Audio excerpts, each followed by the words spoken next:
അസ്സലാമു അലൈക്കും വറഹ്മത്തുള്ളാഹി വബറകാതുഹു.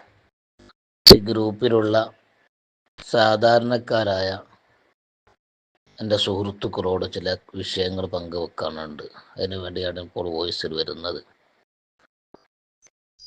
സുഹൃത്തുക്കളെ, ഇതിൽ സാധാരണക്കാരും ഷെയ്ഖുനെയും അതുപോലെ തന്നെ പണ്ഡിതന്മാരെയൊക്കെ വളരെ മോശമായി ചിത്രീകരിക്കുകയും വോയിസ് അയക്കുകയും ചെയ്യുന്നുണ്ട്.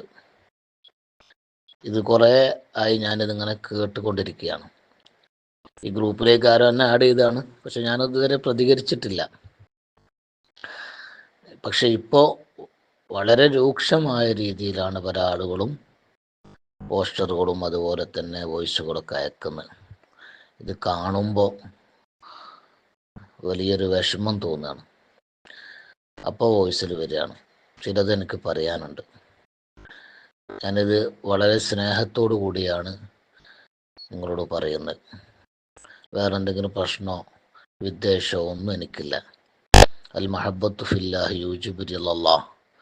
അള്ളാഹിൻ്റെ വിഷയത്തിലുള്ള സ്നേഹം അത് അള്ളാഹുവിൻ്റെ റിളയോട്, അത് അള്ളാഹുവിൻ്റെ സ്നേഹം കിട്ടാനുള്ള കാരണമാണല്ലോ. മാത്രമല്ല, തഹബ്ബ ഫില്ലാഹി വതബാഗള ഫില്ലാഹി റജുലാനി തഹബ്ബ ഫില്ലാഹ്.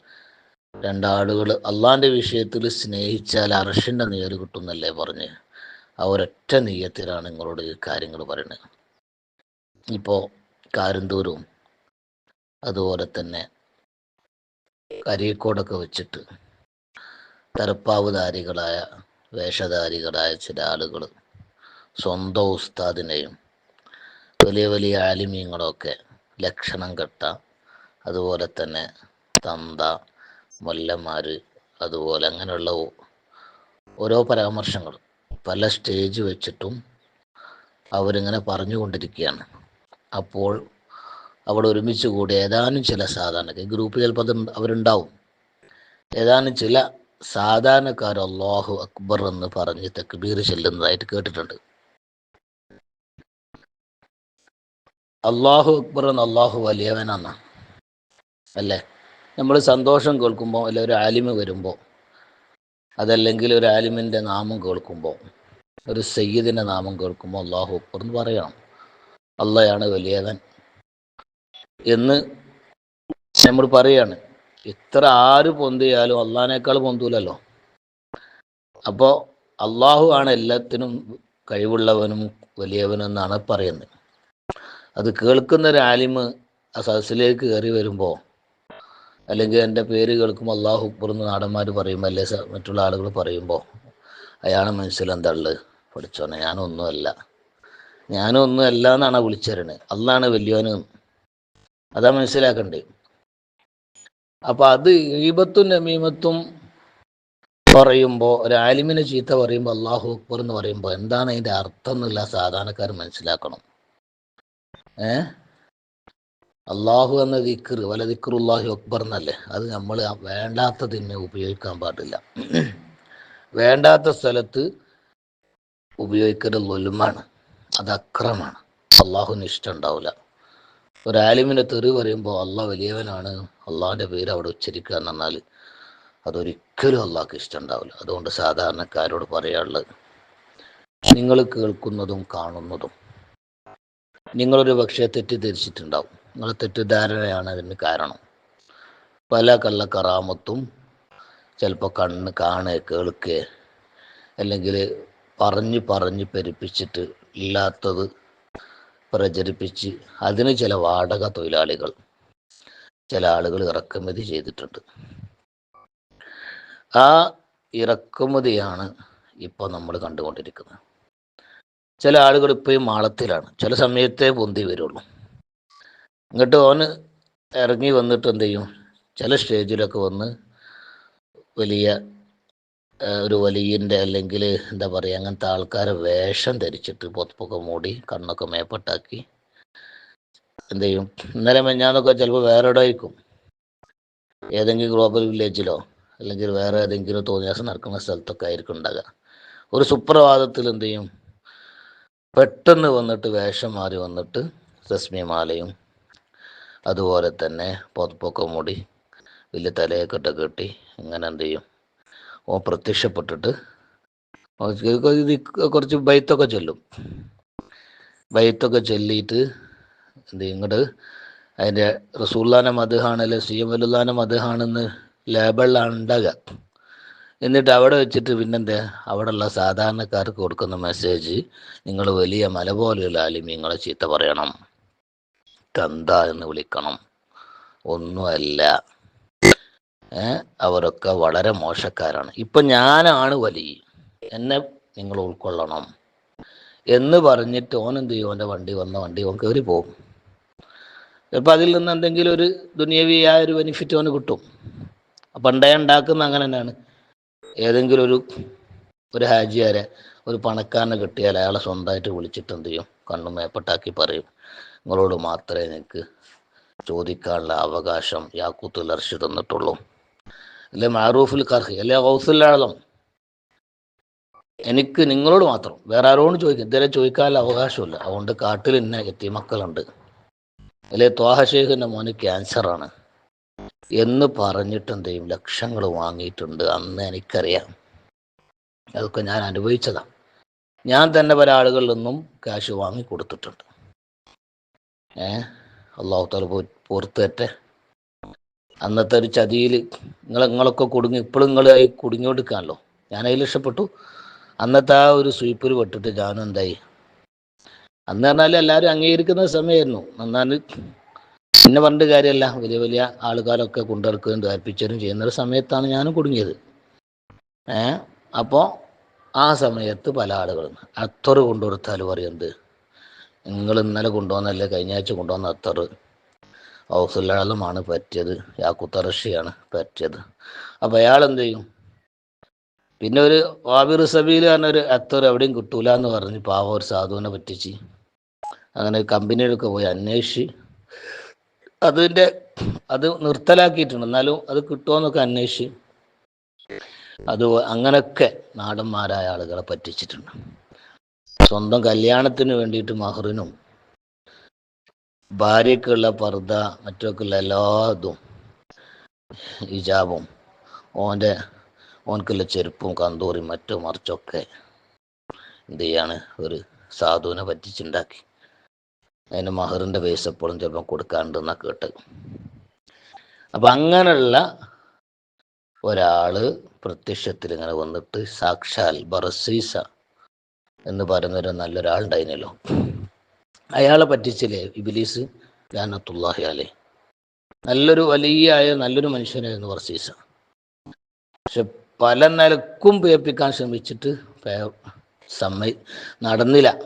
ലാസ്റ്റ് വലിയൻ്റെ വേഷം കെട്ടിയിട്ടല്ല പയപ്പിച്ച്.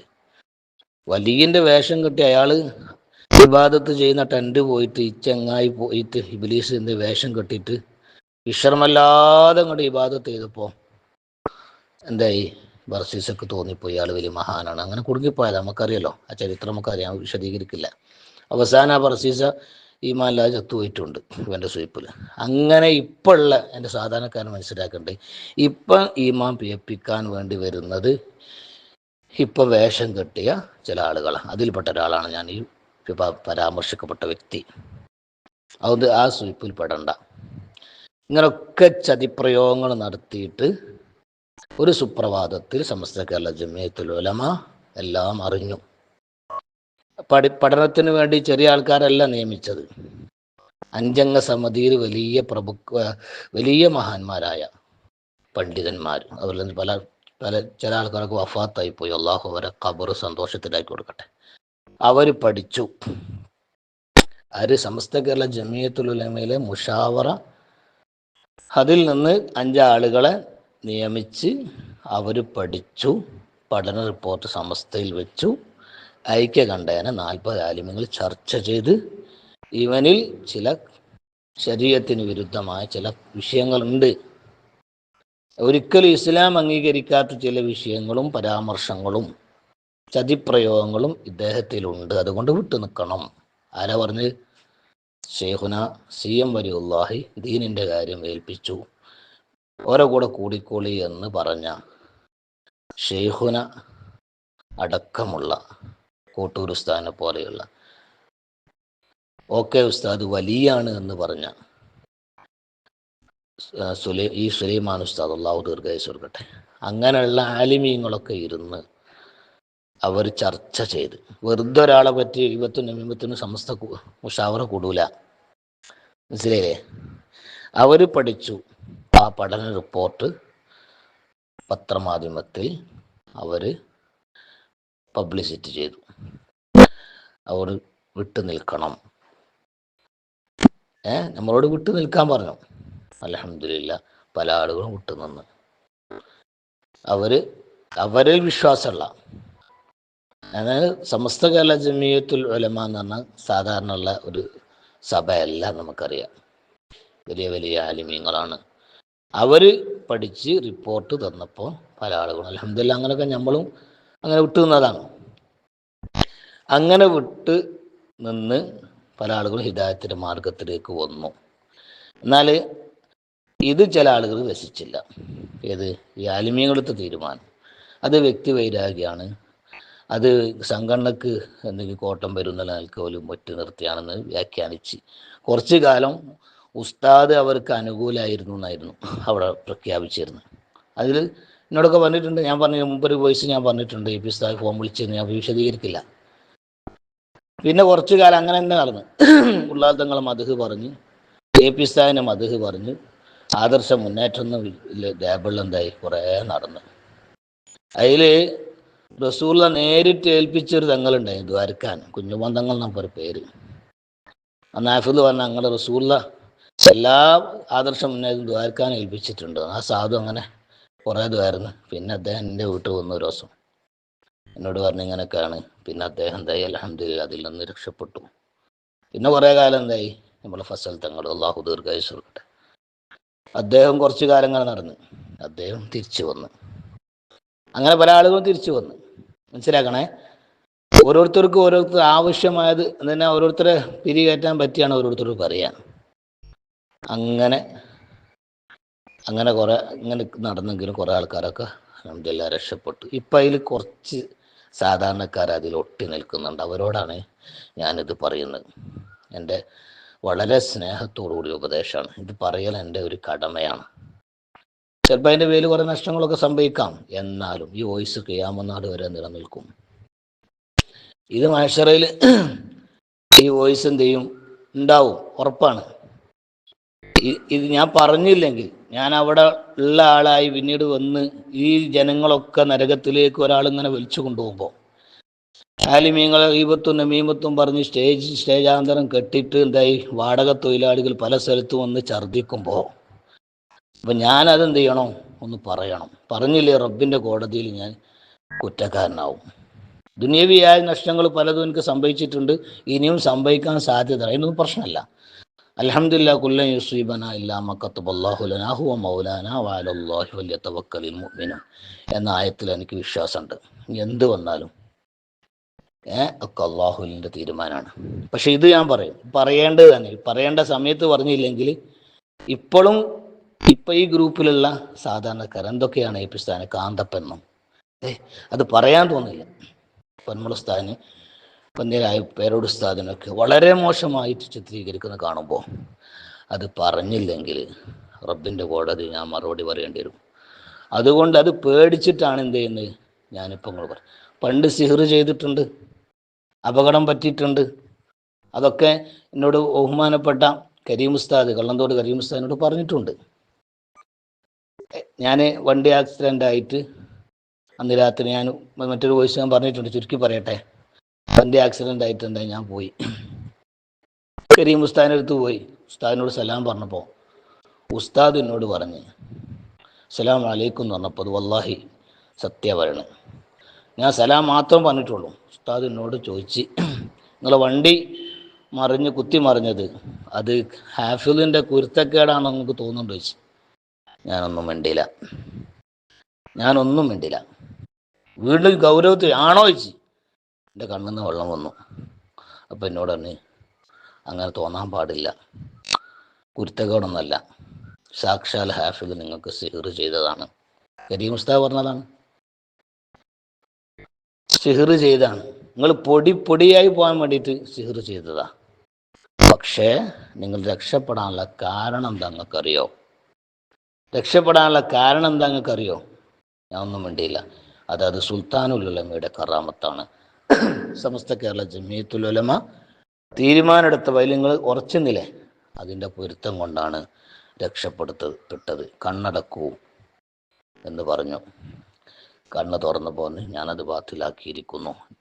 അല്ല, കണ്ണ് പിന്നീട് തുറക്കാൻ വേണ്ടി പറഞ്ഞു. ഞാനത് ബാത്തിലാക്കിയിരിക്കുന്നു എന്ന് എന്നോട് ഉസ്താദ് പറഞ്ഞു. പിന്നെ എന്നോട് ഉസ്താദ് പറഞ്ഞു, നിങ്ങൾക്ക് കുറച്ച് ദിവസം കഴിഞ്ഞാൽ കൂമ്പാറയിൽ നിങ്ങൾക്ക് പരിപാടിയില്ലേ? ഓക്കെ, ഉണ്ട് ഉസ്താദ്. മധൂർ റസൂൽ പ്രഭാഷണം ഉണ്ടായിരുന്നു. അന്ന് എൻ്റെ കാല് വെട്ടുമെന്ന് ചില ആൾക്കാർ അവിടെ നിന്ന് പ്രഖ്യാപിച്ചിരുന്നു. ഉസ്താദ് പറഞ്ഞു, സധൈര്യങ്ങൾ പോവണം. ഒടുങ്ങാങ്കാട് സിയാറത്ത് ചെയ്ത് ആ വണ്ടിയിൽ തന്നെ സ്റ്റേജിലേക്ക് കയറണം. ഭക്ഷണ വീട്ടിലേക്കൊന്നും പോയരുത്. കൂടെ നിങ്ങൾ 2 അഭ്യാസികളെയും കൂട്ടിക്കോളൂ. കാരണം അത്രയും രൂക്ഷം. എൻ്റെ കാല് വെട്ടാനും അഭ്യാസികളും കുരുക്കന്മാരൊക്കെ അവിടെ ഉണ്ടായിരുന്നു, ഒരുങ്ങിയിരുന്നു. അതുകൊണ്ട് ഉസ്താദ് പറഞ്ഞു, ഞാൻ അവിടെ പോയി പ്രഭാഷണം നടത്തി 2 ദിവസം, 2 ദിവസം നല്ല പ്രഭാഷണം തിരിച്ചു വന്നിട്ടുണ്ട്. അൽഹംദുലില്ലാ, മാഷാ അല്ലാഹ്. അപ്പം അങ്ങനെയുള്ള, അതായത് സിഹിർ ഉണ്ടാവുമെന്ന് എനിക്ക് ബോധ്യപ്പെട്ടാണ്, എനിക്ക് എന്തായാലും രക്ഷപ്പെട്ടിട്ടുണ്ട്. പിന്നെ പലതും പല വിഷയങ്ങളും ഉണ്ടായിട്ടാണ് ഇവിടെ വിശദീകരിക്കുന്നില്ല. അതുകൊണ്ട് എൻ്റെ സാധാരണക്കാരായ ആൾക്കാർ പറയും, ഈ കാലഘട്ടത്തിൽ നിങ്ങൾ ശ്രദ്ധിച്ചിരിക്കണം. ഈമാൻ എങ്ങനെയെങ്കിലും കവർന്നെടുക്കാൻ പല രൂപത്തിലും പിശാച് പല വേഷത്തിലും വരും. അതുകൊണ്ട് ഒന്ന് ചിന്തിച്ചിട്ട് എന്ത് ചെയ്യണം? മാറി ചിന്തിച്ച് ഒരിക്കലും ഒരു ആലിമിൻ്റെ വിഷം നമ്മൾ അകത്താക്കരുത്. അള്ളാഹ്ക്ക് ഇഷ്ടമുണ്ടാവില്ല. വിഷം നമ്മൾ അറിയാതെ കഴിച്ചാലും ദൈവം ചത്തുപോവും. നിങ്ങൾ ചിന്തിച്ചു നോക്കി, ആയിരക്കണക്കിന് മുതഅല്ലിമീങ്ങൾക്ക് സഹീഹുൽ ബുഖാരി എടുക്കുകയാണ് ഉസ്താദ് അവർകൾ ഈ പ്രായമുള്ള ഈ സമയത്തും. അതിൽ എത്ര സലാത്ത് ദിവസം ചെല്ലും, എത്ര മദ്ഹുകൾ, റസൂൽ അള്ളാൻ്റെ മദ്ഹുകൾ AP ഉസ്താദ് പറഞ്ഞ് ശിഷ്യന്മാർക്ക് എല്ലാ ദിവസവും. ഉസ്താദിൻ്റെ പ്രത്യേകത അതാണ്. ഉസ്താദ് ഒരു മാദിഹുർ റസൂലാണ്, ഒരു ആഷിഖുർ റസൂലാണ്. റസൂലുള്ളാഹിനെ പറയുമ്പോൾ ഉസ്താദിൻ്റെ കണ്ണെന്ന് കണ്ണുനീര് വരും. അദ്ദേഹം കഴിഞ്ഞ മമ്പറത്തെ പ്രസംഗം, മമ്പറത്ത് വെച്ച് AP ഉസ്താദ് പ്രസംഗിച്ച് ആ ഉമർ ഖാദിർ റളിയല്ലാഹു അൻഹു റസൂലുള്ളാഹിൻ്റെ റൗളയിൽ ചെന്ന് പാട്ടുപാടി വാതിൽ തുറന്നു എന്ന് പറയുമ്പോൾ ആ കണ്ണീര് ഇങ്ങനെ ഒലിക്കാൻ നമ്മൾ കണ്ടതാ. അള്ളാഹു ആഫിയത്തുള്ള ദീർഘായുസ്സ്. ആ ക്ലിപ്പ് കണ്ടിട്ട് ഒരാൾ എന്നെ വിളിച്ചിരുന്നു, ഒരു സാധാരണക്കാരൻ. എന്നോട് പറഞ്ഞു, ഉസ്താദേ, ഞാൻ മാറി ചിന്തിക്കുകയാണ്. കാരണം അദ്ദേഹം പങ്കുവെച്ച മുമ്പ് ഞാൻ പറഞ്ഞിട്ടുണ്ട്, ഞാൻ പല പ്രഭാഷണത്തിനും പല ജോലികളൊക്കെ ഒഴിവാക്കിയിട്ട് പല ഇത്തറി പ്രഭാഷണത്തിൻ്റെ മുന്നിൽ പോയി ഇരുന്ന്, പക്ഷെ എനിക്കൊന്നും കിട്ടിയില്ല ഉസ്താദേ. എന്നോട് പറയാണ്, എനിക്കൊന്നും കിട്ടിയില്ല. ഒരു കണ്ണീര് വരെ, ഇത്രയും പ്രഭാഷണം കേട്ടിട്ട് ഒരു കണ്ണുനീര് വരെ എൻ്റെ കണ്ണിൽ നിന്ന് വന്നിട്ടില്ല. പേരട് ഉസ്താദിൻ്റെയും നഈമി ഉസ്താദിൻ്റെ ഒക്കെ പ്രഭാഷണത്തിന് പോയാൽ ലാസ്റ്റ് കരഞ്ഞിട്ടാ പോരുക. പിറ്റേന്ന് സുബഹിസ്കരിക്കുമ്പോഴും തഹജ്ജുദ്സ്കരിക്കുമ്പോഴും ദുഹാസ്കരിക്കുമ്പോഴും അല്ലെങ്കിൽ മറ്റുള്ള ദിക്ർ ഇൽമൊക്കെ ഒരു പ്രത്യേകമായ ഒരു ആത്മീയത കിട്ടിയിരുന്നു. ഇപ്പം ആ സ്റ്റേജിൽ നിന്ന് പ്രഭാഷണം കഴിഞ്ഞിങ്ങോട്ട് ആ സദസ്സിൽ നിന്ന് ഇങ്ങോട്ട് പിരിഞ്ഞു വരുമ്പോൾ കാന്തപുരത്തിനെ ശരിയാക്കണം. ആ പ്രസ്ഥാനത്തെ എങ്ങനെങ്കിലും എന്ത് ചെയ്യണോ, സമൂഹ മധ്യത്തിൽ എന്ത് ചെയ്യണം, പിച്ചു ചീന്തണം. പേരോടിനെയും അതുപോലെ ഭാഷയാണ്, പേരോട് ഉസ്താദിനും പൊന്മുട ഉസ്താദിനൊക്കെ എന്ത് വ്യക്തി വിരോധം അത് വർദ്ധിച്ച് മുമ്പ് പറയാണ്, ദിക്റും സലാത്തൊന്നുമില്ല ഉസ്താദ്. എന്നോട് പറയാ, ദിക്റും സലാത്തും എല്ലാനും സമയമില്ല. പിന്നെ എവിടെയെങ്കിലും ഉപല പറ്റിയിട്ടുള്ള എന്തെങ്കിലും മോശമായത് തിരഞ്ഞെടുക്കുകയാണ്. മോശമായെന്ന് അവർക്ക് തോന്നുന്നത്, മനസ്സിലേ? അങ്ങനെ അവരെ എങ്ങനെങ്കിലും സമൂഹ മധ്യത്തിൽ വഷളാക്കണം എന്നൊരു രീതിയിലുള്ള ഒരു മനസ്സായിട്ട് ഉസ്താദ് അവർന്ന് പോരുക. ഇപ്പം അൽഹംദുലില്ലാ മാറ്റമുണ്ട്. അള്ളാഹു അങ്ങനെയുള്ള ഒരുപാട് കുറച്ച് സാധാരണക്കാർ അവിടെ ഉണ്ട്. അള്ളാഹു ഇനിയും ഹിദായത്ത് കൊടുക്കട്ടെ. അതുകൊണ്ട് എൻ്റെ പാവപ്പെട്ട സ്നേഹത്തോടു കൂടി പറയട്ടെ, ഇപ്പോഴും കുറച്ച് ആൾക്കാർ അതിലുണ്ട്. ഇൻഷാ അല്ലാഹ് പലരും വന്നുകൊണ്ടിരിക്കുന്നുണ്ട്, സന്തോഷമുണ്ട്. പല ആൾക്കാരും AP ഉസ്താദിനെ ഇന്നലെ എൻ്റെ ഒരു വാട്സപ്പിൽ ഒരു സഹോദരൻ എന്നിട്ട് പറഞ്ഞു, ഉസ്താദ് എനിക്ക് അൽഹംദുലില്ലാ നിങ്ങളെ വോയിസ് കേട്ടപ്പോൾ, എന്നാൽ ഞാനൊരു വോയിസ് അയച്ചിരുന്നു, അത് കേട്ടപ്പോൾ എനിക്ക് വലിയ സമാധാനമായി. ഇനി ആ പരിപാടിക്ക് ഞാൻ പോവില്ല. ഇനി സുന്നത്ത് ജമാഅത്തിൽ അടിയുറച്ച് നിൽക്കും എന്ന് പറഞ്ഞ ഒരു ടെക്സ്റ്റ് മെസ്സേജ് എൻ്റെ വാട്സപ്പിലുണ്ട്. അങ്ങനെ പല ആളുകളും അൽഹംദുലില്ലാഹ് മാറി ചിന്തിക്കുന്നുണ്ട്. മുഖത്തമ്മൾ ഇത്തിഹാജി അള്ളാഹു ദീർഘായുസ്സ് കൊടുക്കട്ടെ മാറി ചിന്തിച്ചു. അദ്ദേഹം വരാനുള്ള കാരണം ഉസ്താദിനെ വല്ലാതെ വിമർശിക്കാൻ തുടങ്ങി. തന്താന്നും പല രൂപത്തിലും പറയാൻ തുടങ്ങിയില്ലേ. അവരെ സ്റ്റേജിൽ പോയിരുന്ന ആളായിരുന്നു. അവർ സ്റ്റേജിൽ പോയിരുന്ന് പല രൂപത്തിനും സഹായിയായിരുന്നു. അൽഹംദുലില്ലാഹ് ഇപ്പം അള്ളാഹു താല അദ്ദേഹത്തിന് ഹിദായത്ത് കൊടുത്തു. അള്ളാഹു നിലനിർത്തട്ടെ. അപ്പോൾ ഇപ്പം ഞാൻ ഓർമ്മപ്പെടുത്തുന്നത്, അതുകൊണ്ട് നമ്മൾ ഒരാലിമിനെയും കുറ്റം പറയുന്നൊരു സദസ്സിലും പോയിരിക്കണ്ട, അവരെ ക്ലിപ്പ് കേൾക്കും വേണ്ട, വസ്വാസാക്കുന്ന ഒന്നും കേൾക്കണ്ട. അവിടെ ഈമാൻ സംരക്ഷിക്കുക, ഓരോരുത്തരുടെ ഈമാൻ. ആകെ ബേജാറുള്ള വിഷയം അതല്ലേ ഓരോരുത്തരുടെ വിഷയം. നമ്മൾ ഇബാദത്ത് ശരിയാവോ, സ്വീകരിക്കപ്പെടുമോ, അതുകൊണ്ട് തന്നെ മരിക്കുമ്പോൾ ഈമാൻ കിട്ടുമോ, ഖബറിൽ കിടക്കണ്ടേ, എങ്ങനെ ആരാ ഉണ്ടാവുക, മഹ്ശറിൽ നീച്ചു പോണ്ടേ, സിറാത്തില്ലേ, മീസാനില്ലേ, എന്തെല്ലാം വരാണ്ട് ആ ചിന്തയിൽ നമ്മൾ ജീവിക്കുക.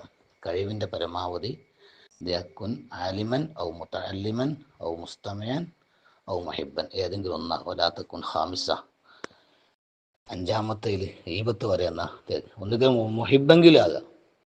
നമുക്ക് ഇനിയൊന്നും ഒന്നുമില്ലെങ്കിൽ എന്ത്, ചില ആളുകൾ സ്വർഗത്തിൽ എങ്ങനെ പോവുക, ആലിമീങ്ങളെ പ്രിയപ്പെട്ട് സാദാത്യങ്ങളെ ഇഷ്ടപ്പെട്ടിട്ടാണ് എന്ത് ചെയ്യുക, സ്വർഗത്ത് പോവുക. അവർക്ക് അവരെ ഹാദിമ്യങ്ങൾ അവർ ചെയ്യാൻ പറയുന്ന കാര്യങ്ങൾ നമ്മൾ ചെയ്യുക, ആ സുന്നത്ത് ജമാഅത്തിന് ഖിദ്മ ചെയ്യുക. അതുപോലെ തന്നെ അവരെ ഇഷ്ടപ്പെടുക, അവരെ സദസ്സിൽ പങ്കെടുക്കുക, അവരുടെ സ്ഥാപനങ്ങളെ സഹായിക്കുക, അതിൻ്റെ പ്രവർത്തകരാകുക. ഇനി അതിനൊന്നുമില്ലെങ്കിൽ മിണ്ടാതിരിക്കുക. ഫല്യസ്മുത്ത്, മിണ്ടാതിരിക്കുക. ഈ കാലത്ത് ഏറ്റവും നല്ലതാണ്, ഒന്നും പറയണ്ട, മിണ്ടാതിരിക്കുക. എന്നാലും നമ്മൾ രക്ഷപ്പെടും. അതുകൊണ്ട് എനിക്ക് പഴയ കാലത്ത് എൻ്റെ കൂടെ ഉണ്ടായിരുന്ന പല സുഹൃത്തുക്കളും പലരെയും ഞാൻ അതിൽ നിന്ന് അൽഹംദുലില്ലാഹ് മാറ്റിയിട്ടുണ്ടെങ്കിലും ഇപ്പോഴും ഒന്ന് രണ്ടാൾക്കാർ അതിൽ ഒട്ടിപ്പിടിച്ചിട്ടുണ്ട്. അവരെ കഥ അന്വേഷിച്ചപ്പോൾ വളരെ മോശമാണ്. അവരുടെ രൂപമൊക്കെ വ്യത്യാസപ്പെട്ടിട്ടുണ്ട്, എന്തോ ഒരു കോലം അവരായിട്ടുണ്ട്. മാത്രമല്ല വീടും പറമ്പും ഒക്കെ പോയി. അതുപോലെ ജോലി ഇല്ലാത്തവർ, ബാങ്കിൽ എത്രയോ പൈസ ബാങ്കിൽ നിന്ന് ലോൺ എടുത്ത് കുടുങ്ങിക്കിടക്കുന്ന ആൾക്കാരുടെ കയ്യിലുണ്ട്. പിന്നെ ചില ആളുകൾ വരാത്തതിൻ്റെ രഹസ്യം ചില ആൾക്കാർ പങ്കുവെച്ച് പൈസ കുറച്ച് അവിടെ കുടുങ്ങിക്കിടക്കുക, അത് കിട്ടുമോ നോക്കട്ടെ. കുറച്ച് പൈസ ഒക്കെ എന്തായിട്ടുണ്ട് അവിടെ കുടുങ്ങിക്കിടക്കുന്നത്, അത് കിട്ടുമോ നോക്കട്ടെ. ഞാൻ അവരോട് പറഞ്ഞ പൈസൻ്റെ നോക്കണ്ട, ഈമാനാണ് ഏറ്റവും വലിയ. പൈസ നമുക്ക് പിന്നെ ഉണ്ടാക്കാം, അത് അള്ളാഹു തരും. പണ്ട് തന്ന അള്ളാഹ്ക്ക് ഇനിയും തരുന്നതിന് വരുന്നില്ലല്ലോ. ഒന്നുമില്ലാത്ത അവസ്ഥ അത് തന്നില്ലേ, ഇനി അള്ളാഹ് തരും. പൈസയോ സമ്പത്തോ അല്ല നമ്മുടെ പ്രധാനം. അങ്ങനെ പൈസൻ്റെ വിഷയത്തിൽ അവിടെ കുടുങ്ങി ഈബത്തും നമീമത്തും കേൾക്കേണ്ട അവസ്ഥ വരുന്നതിനേക്കാൾ നല്ലത് എല്ലാവർന്ന് രാജിയായി എന്ത് ചെയ്യുക, അവിടുന്ന് പോരുക. പൈസ പോട്ടെ, അത് പോയിക്കോട്ടെ, അത് അള്ളാഹു നിങ്ങൾക്ക് വേറെ തരും ഇൻഷാ അല്ലാഹ്, ഒരു സംശയവുമില്ല. അതിനൊക്കെ അനുഭവസ്ഥനാണ് നമ്മൾ. പല ആൾക്കാർ അങ്ങനെ അനുഭവിച്ചു കൊണ്ടിരിക്കുന്നുണ്ട്. അതുകൊണ്ട് ബേജാറാണ്ട. അതുകൊണ്ട് എൻ്റെ സാധാരണക്കാരായ ആൾക്കാരോട് പറയാനുള്ള വോയിസ് കുറച്ച് കൂടുതലായി പോയിട്ടുണ്ട്, ഞാൻ നിർത്തുകയാണ്. എന്ത് ചെയ്യുക, നമ്മൾ നേരത്തെ പറഞ്ഞ മാതിരി തന്നെ നമ്മളെ ഈമാനെ സംരക്ഷിച്ച് നല്ല നിലക്ക് വന്ന് യാത്രയാവണം. എല്ലാവരോടും കൂടെ ദ്വാരക്കുക. അള്ളാഹു നമുക്ക് ഹിദായത്തിന് മാർഗം തരട്ടെ. മരിക്കുന്ന സമയത്ത് അള്ളാഹു ഈമാൻ നമുക്ക് അള്ളാഹു സലാമത്താക്കി തരട്ടെ. ലാ ഇലാഹ ഇല്ലല്ലാഹ് ചൊല്ലി മരിക്കാൻ അള്ളാഹു ഭാഗ്യം തരട്ടെ. നമ്മുടെ ആലിമീങ്ങൾക്കൊക്കെ അള്ളാഹു ദീർഘായുസ്, ഷെയ്ഖുനാക്ക് അള്ളാഹു ആഫിയത്തുള്ള ദീർഘായുസ് നൽകട്ടെ. സമസ്തയിലെ മുഴുവൻ ആലിമീങ്ങൾക്കും അള്ളാഹു ഇസ്സത്തും റിഫഅത്തും നൽകട്ടെ. അസ്സലാമു അലൈക്കും വറഹ്മത്തുള്ളാഹി വബറകാതുഹു.